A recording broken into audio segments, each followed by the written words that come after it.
وَلَقَدْ كُذِّبَتْ رُسُلٌ مِّن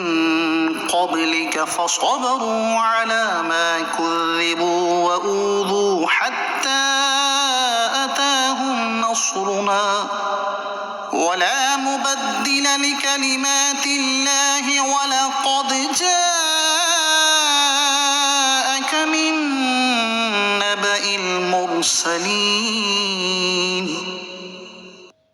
اور آپ سے پہلے رسولوں کو جھٹلایا گیا تو انہوں نے جھٹلائے جانے اور تکلیف دیے جانے پر صبر کیا، یہاں تک کہ ان کے پاس ہماری مدد آ گئی، اور کوئی اللہ کی باتوں کو بدلنے والا نہیں، اور بے شک تمہارے پاس رسولوں کی خبریں آ چکی ہیں۔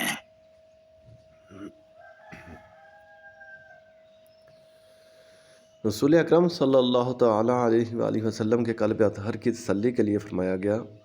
کہ حبیب صلی اللہ تعالی علیہ وآلہ وسلم، آپ سے پہلے رسولوں کو جھٹلایا گیا تو انہوں نے جھٹلائے جانے اور تکلیف دیے جانے پر صبر کیا، یہاں تک کہ ان کے پاس ہماری مدد آ گئی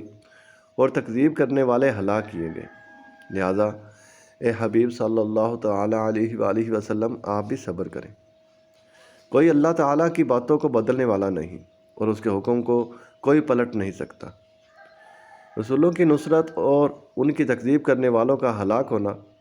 اس نے جس وقت مقدر فرمایا ہے اس وقت ضرور ہوگا، اور بے شک تمہارے دل کے سکون کے لیے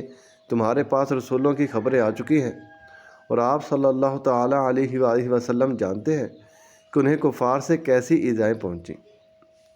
یہ پیش نظر رکھ کر آپ صلی اللہ تعالی علیہ وآلہ وسلم دل مطمئن رکھیں۔